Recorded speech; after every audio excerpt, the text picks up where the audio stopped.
اعوذ باللہ من الشیطان الرجیم بسم اللہ الرحمن الرحیم وقل رب ادخلنی مدخل صدق واخرجنی مخرج صدق واجعل لی من لدنک سلطانا نصیرا وقل جاء الحق وزهق الباطل ان الباطل كان زهوقا صدق اللہ العظیم وقل رب ادخلنی مدخل صدق، اور آپ دعا کریں اے میرے رب ادخلنی مدخل صدق، مجھے جہاں داخل فرما اچھائی کے ساتھ داخل فرما، واخرجنی مخرج صدق، اور جہاں سے نکال اچھائی کے ساتھ نکال، واجعل لی من لدنک سلطانا نصیرا، اور مجھے خاص اپنے پاس سے ایسا اقتدار عطا فرما، من لدنک اپنے پاس سے، سلطانا ایسا اقتدار عطا فرما، نصیرا کہ جس کے ساتھ تیری مدد شامل ہو۔ وقل جاء الحق وزهق الباطل، اور کہو کہ حق آ پہنچا، وزهق الباطل اور باطل مٹ گیا، ان الباطل کان زہوقا، یقیناً باطل ایسی ہی چیز ہے جو مٹنے والی ہے۔ اس سے قبل آیات میں تہجد کا ذکر تھا، 5 نمازوں کا ذکر تھا، اور اس کے بعد دعا کا ذکر ہے۔ اس میں ایک تو اشارہ اس بات کی طرف ہے کہ نماز کے بعد دعائیں زیادہ قبول ہوا کرتی ہیں، جیسا کہ حدیث میں آتا ہے کہ سب سے زیادہ جو دعا قبول ہوتی ہے وہ فرض نماز کے بعد قبول ہوتی ہے۔ اس آیت کریمہ کے حوالے سے جس وقت نبی صلی اللہ علیہ وسلم ہجرت فرمانے لگے اور مدینہ منورہ ہجرت کرنے کا آپ کو حکم دیا گیا، آپ نے مدینہ منورہ کو جب اپنا مستقر بنانا تھا تو اس وقت میں یہ آیت کریمہ نازل ہوئی، اور نبی علیہ الصلاۃ والسلام سے کہا گیا کہ آپ یہ دعا پڑھیں کہ یا اللہ مدینہ منورہ میں میرا داخل ہونا ہو تو وہ بھی اچھائی کے ساتھ ہو، وہاں پر رہنا اچھائی کے ساتھ ہو، اور مکہ مکرمہ سے نکلنا ہو تو وہ بھی اچھائی کے ساتھ ہو،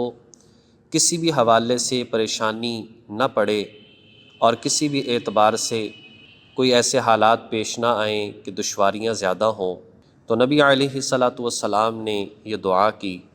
اگرچہ یہ آیت کریمہ اس خاص واقعے کے ساتھ ہے لیکن الفاظ چونکہ عام ہیں، اس لیے بندہ جب بھی کہیں پر جانے کا ارادہ کرے، کہیں پر ٹھہرنے کا رہنے کا ارادہ کرے، کسی ادارے میں جانے کا ارادہ کرے تو اس وقت اس دعا کو پڑھے، اور یا کسی کام کا ارادہ رکھے، کسی نئے کام کا ارادہ رکھے تو اس وقت اس دعا کو پڑھے، تو اللہ تعالیٰ اس میں برکت فرماتے ہیں، شرور سے حفاظت فرماتے ہیں۔ اور اسی طرح سے بعض مفسرین نے فرمایا کہ انسان ایک جگہ سے دوسری جگہ اپنا ٹرانسفر کروانا چاہتا ہے لیکن کام نہیں بن رہا تو اس آیت کو کثرت سے پڑھے، اور جب وہ پڑھے تو رب ادخلنی مدخل صدق، جب اتنے الفاظ پڑھے تو سوچے اس جگہ کو جہاں پر جانا چاہتا ہے، وَأَخْرِجْنِي مُخْرَجَ صِدْقٍ، اور جب ان الفاظ کو پڑھے تو اس جگہ کو ذہن میں رکھے جہاں سے نکلنا چاہتا ہے، تو اللہ تبارک و تعالی عن قریب اور جلد اس کے لیے اس کے اسباب پیدا فرما دیں گے اور آنا جانا اس کے لیے آسان ہو جائے گا۔ اسی اعتبار سے جہاں یہ رہتا ہے وہاں مشکلات ہیں، پریشانیاں ہیں، تو تب بھی اللہ کے ذات سے دعا کرتا رہے اور اس دعا کو پڑھتا رہے تو اللہ رب العزت مشکلات کو آسان فرما دیتے ہیں۔ نبی صلی اللہ علیہ وسلم نے بھی اس موقع پر اس دعا کو مانگا تو اللہ رب العزت کی ذات گرامی نے مکہ مکرمہ سے نکلنا کہ جو لوگ آپ کو قتل کرنا چاہتے تھے، شہید کرنا چاہتے تھے، بڑے آرام سے آپ آیات کو پڑھتے ہوئے وہاں سے نکل گئے، اور مشرکین مکہ، کفار مکہ آپ کا کچھ بھی نہ بگاڑ سکے، اور پھر اقتدار بھی اللہ تعالیٰ کی ذات نے مدینہ منورہ میں عطا فرمایا، اور وہاں سے پھر پوری دنیا کے اندر اسلام پھیلا۔ تو کیسا دعا کا بہترین قسم کا نتیجہ نکلا۔ یہ بات یاد رکھنی چاہیے ہمیشہ کہ اللہ تعالیٰ کی ذات نے قرآن کریم میں بہت اثر رکھا ہے، ان دعاؤں کے اندر بہت اثر رکھا ہے، لیکن جس قدر پڑھنے والا نیک ہوتا ہے اس قدر اس کے اثرات مرتب ہوتے ہیں۔ ایسا نہیں ہے کہ ہم آیات کو پڑھیں اور کوئی نتیجہ نہ نکلے اور ہم سوچیں کہ شاید ان آیات میں اثر نہیں، ایسا نہیں۔ پڑھنے والے کے ساتھ اس کا بہت تعلق ہے۔ وَقُلْ جَاءَ الْحَقُّ وَزَهَقَ الْبَاطِلُ، اور کہو کہ حق آ گیا باطل مٹ گیا۔ نبی صلی اللہ علیہ وسلم نے ہجرت کے چند سال کے بعد، حالانکہ اقوام کی تبدیلیوں میں 7-8 سال کوئی معنی نہیں رکھتے، لیکن صرف 6-7 سال کے بعد ہی سن 8 ہجری میں مکہ فتح ہو جاتا ہے، اور نبی صلی اللہ علیہ وسلم حضرت علی رضی اللہ تعالیٰ عنہ کو بھیجتے ہیں کہ علی جاؤ اور خانہ کعبہ کے اندر اور باہر دیوار پر رکھے بتوں کو گرا دو۔ پھر حضور علیہ الصلاۃ والسلام سوچتے ہیں کہ یہ کام تو مجھے بھی کرنا چاہیے، اللہ نے مجھے بھی طاقت عطا فرمائی ہے،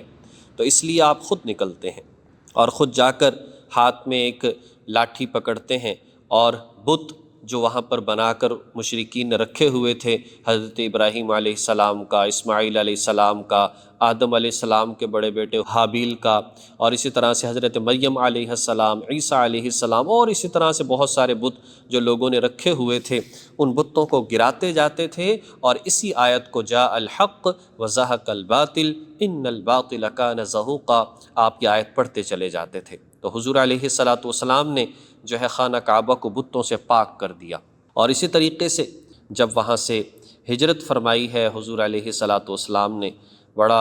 عجیب وہ موقع تھا جب کہ کفار مکہ آپ کے قتل کے منصوبے بنا چکے تھے۔ حضور علیہ الصلاۃ والسلام اپنے ساتھی ابو بکر کے ساتھ غار ثور میں 3 دن 3 راتیں روپوش رہے۔ اس دوران حضرت ابو بکر صدیق رضی اللہ تعالیٰ عنہ کے بیٹے عبد الرحمن بن ابو بکر جو ہیں، وہ روزانہ کی خبریں جو ہے آ کر شام کو دیتے کہ مکہ میں کیا بات چل رہی ہے، لوگ تلاش کر رہے ہیں، اور آپ کے سر کی اتنی قیمت رکھ چکے ہیں۔ عامر بن فہیرہ جو ابو بکر کے غلام تھے، وہ آتے بکریاں چراتے ہوئے شام کو، اور آ کر جو ہے وہ دودھ پیش کرتے، تو یہ بندوبست ہوتا۔ بیٹی جو ہے وہ کھانا لے کر آتی، اور اسی طرح سے واحد صحابی ہیں صدیق اکبر رضی اللہ تعالی عنہ، اللہ تعالیٰ کی ذات نے قرآن کریم میں ان کو ایسے خاص مقام عطا فرمایا، ثانی اثنین قرار دیا کہ غار میں وہ نبی کا دوسرا تھا، یہ کسی صحابی کو شرف حاصل نہیں۔ اسی طرح سے صاحب کہا، اذ یقول لصاحبہ، صاحب کہا صدیق اکبر کو، صاحب کہتے ہیں ساتھ رہنے والا، رفیق، دوست۔ اور تیسرا فرمایا لا تحزن ان اللہ معنا، دونوں سے اللہ تعالیٰ کی ذات نے فرمایا کہ تم ڈرو مت، اللہ تعالیٰ آپ دونوں کے ساتھ ہے۔